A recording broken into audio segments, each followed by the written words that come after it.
What's the most badass thing you've done? I was young. Probably 11. I had a kid try to tackle me from behind and I flipped him over my shoulder. It was dope. A while back I looked outside my house to see the sky was overcast, so I lifted up my hands and snapped my fingers and lightning flashed right in front of my house. I felt hella badass after that moment, and recently I thought back to that moment and decided to snap my fingers again, and then a power surge or a short outage took place in my house. This was late in the night, by the way. One day I will learn to master this power I have over electricity and exploit it for my own lazy benefits. Not my most bad moment, but once in 3rd grade. We were playing dodgeball with those iconic red rubber balls. And my 2 friends happened to be on the other team that day, and well, I had a ball. Whipped it at one of my friends. Cracked him straight in the face. The ball bounced off, only to hit my other friend right in his face. I got a collateral headshot in dodgeball. By far my favorite elementary school moment. When I was 18, I was an EMT, my first emergency call. After we got the guy to the ER alive, the ER doctor looked at me and said, "Do you know what you did? You just saved that man's life." I'm 23 now and EMS wasn't the career for me.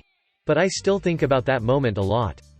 I was pumping gas at a station with my sister, me being 19 at the time and her being 16, when a man, probably like 25 years old, got into the backseat of my car. I started to yell at him to get out of my car. My sister was shaking, scared. He then pulled a gun on me and told me to get in the car and drive. Without even thinking, I started to make him question himself by saying, "Or what? Are you going to shoot me right here in this well-lit gas station? There are other people around. Did you really think this through?" He started to look around. Called me a stupid, got out of the car and ran off. Edit. Spelling. Guy pulled a knife on me when I was a bit tipsy and waiting for a bus and demanded my wallet. Without thinking, I hit him in the jaw and knocked him out cold. Stole his knife and walked away. Still have the knife somewhere around here. I was at a small local concert that was being held in a park. It was a bunch of metal and thrash bands. Mostly local acts. But a few touring bands. The gazebo where we were playing was on a small island in a lake, with the only access being a bridge that led to the parking lot.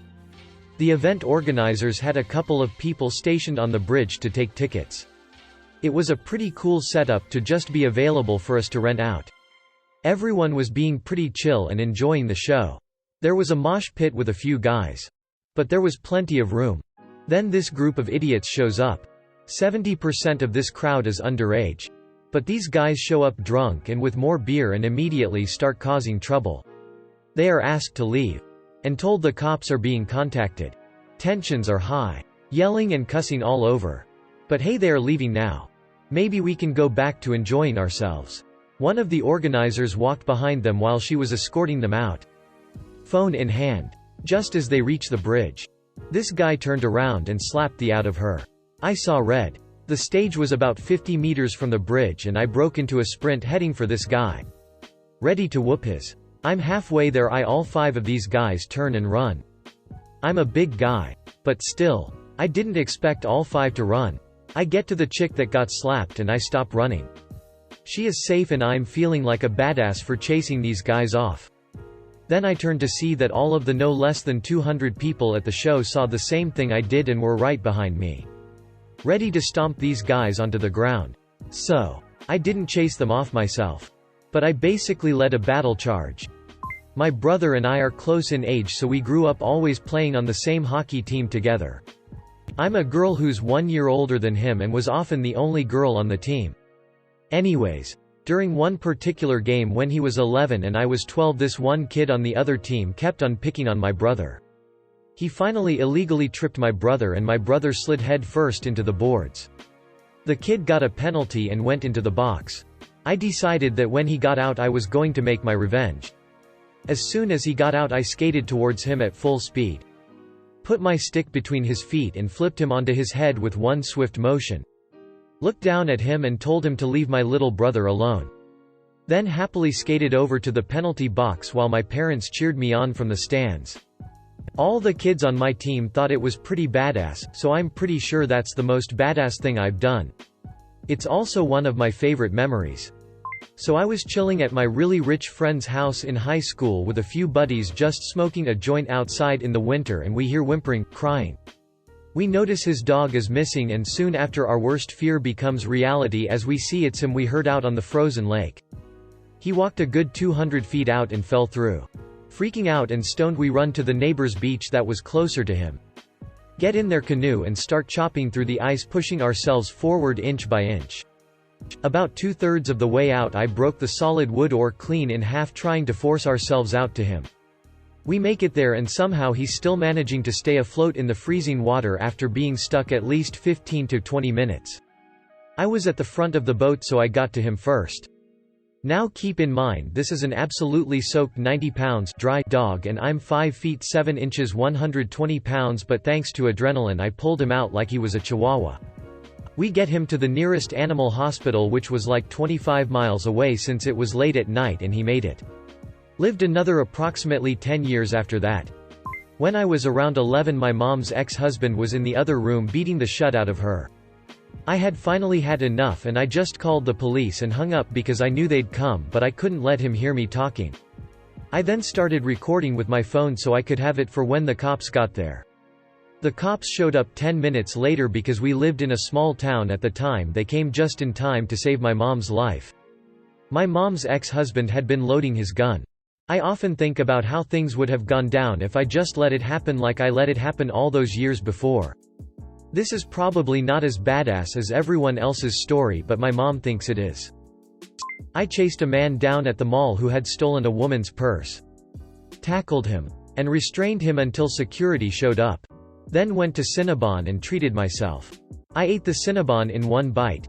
It was the most badass thing I've ever done to date. Once I threw a pencil into about a 4 inches hole in a wall. Some 15 feet high from 30 feet away. First try. I grew up in a not-so-safe neighborhood. And when I was 16 had a job at the local Dairy Queen. One slow night. 5 minutes before closing. I'm working with one other person. A smaller girl. When two guys ride up on their bikes. Nobody else was around. And it was already completely dark. They walked up to the door and talked a bit before entering. One of them pulled out a gun from a pocket or his pants and put it into his jacket. And a few seconds later goes to open the door. I still don't know why this was my reaction. But suddenly the tall, skinny, pale ginger, took a step towards the door and pointed back outside. Made eye contact and said, "You're going to have to leave that outside." The guy with the gun stopped and just said, "Oh." Politely set the gun outside on the concrete. And came back inside. This was immediately followed by the most, "Okay. Just act normal" moment in my life. Doing a hazmat response, all suited up, where I had to contain water-reactive and air-reactive chemicals that were in an exploded glove box with nitrogen pouring out.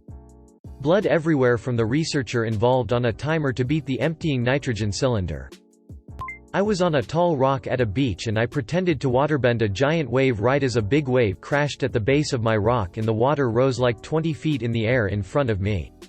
Felt pretty cool. I used to get in a lot of fights in high school. I'm not really proud of any of them and I lost almost all of them. But there is this one I'm really proud of. We were at some dumbass 4th of July party that we thought was super cool at the time. It was at some rich kid's house on a big hill. So there was a steep drop at the edge of the yard. These kids started pushing my friend. Saying he owed them money. To my knowledge, he had no idea who they were. He seemed like he was handling himself, so I turned around. Probably to talk to some girl who had absolutely zero interest in me. Next thing I know, two of these kids have my friend by each arm while one of them is punching him in the stomach. I grabbed Punchy in a chokehold and threw him down the hill. The rest of the fight basically consisted of shouting and some light pushing, chest bumping while his friends went down to help him up the hill. He was fine, but he didn't bother us after that. I'm not a strong guy and I don't promote violence, but what can I say? It's a fun story and I was defending my buddy. My first week as a security guard on bike patrol. I saved a 19-year-old young woman from committing suicide on the top of a 6-story parking garage. She had just lost a preemie. Sad face. I made a crowd of 300+ people split like the story of Moses and the sea. I was assigned one of the main entryways of a sporting event as an unarmed security guard. alone. The client asked me to clear a path through all those people so they could get some sort of construction vehicle in. I don't raise my voice much. I didn't even have access to a megaphone, so in my mind I was like, how in the actual you expect me to do that? Nonetheless, I gave it a go. Tried about a 9/10 volume authoritative tone. Attention everyone please. I need you all to clear a path. Absolutely every single person in front of me found one side or the other of 6+ feet within 2 seconds. As though we were one. As impressed as I was with the result, I played it off like it was just another day. Speechcraft 100.